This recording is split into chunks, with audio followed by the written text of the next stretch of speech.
Imagine the sound of World War II fighter aircraft overhead.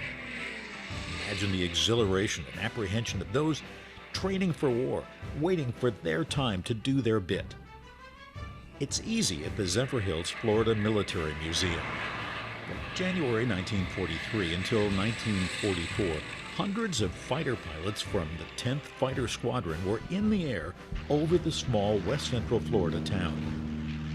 They were there to learn their craft and wait for the orders to join hundreds of thousands preparing for the great invasion of Europe and the elimination of Nazi Germany.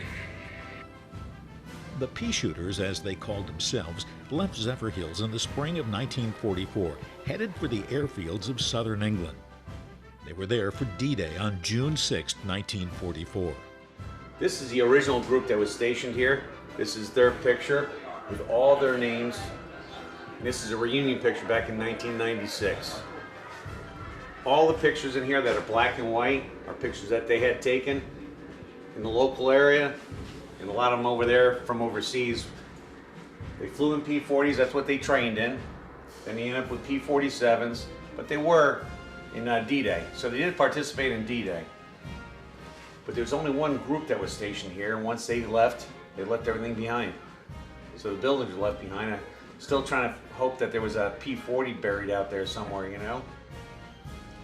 Their exploits are commemorated in the last surviving building from their Florida base.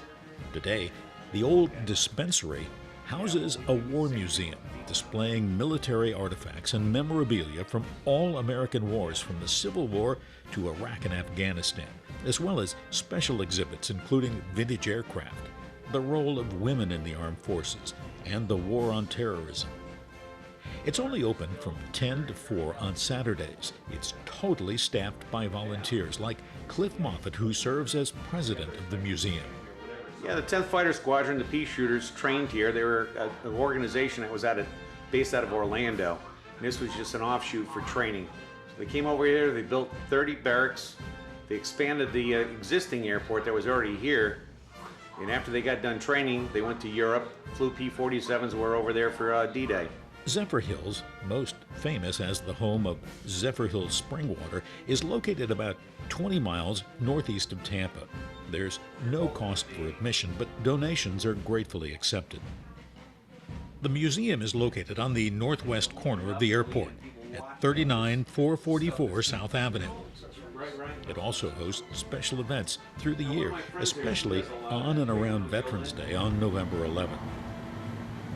For Time to Travel, this is Phil Dean in Zephyrhills, Florida.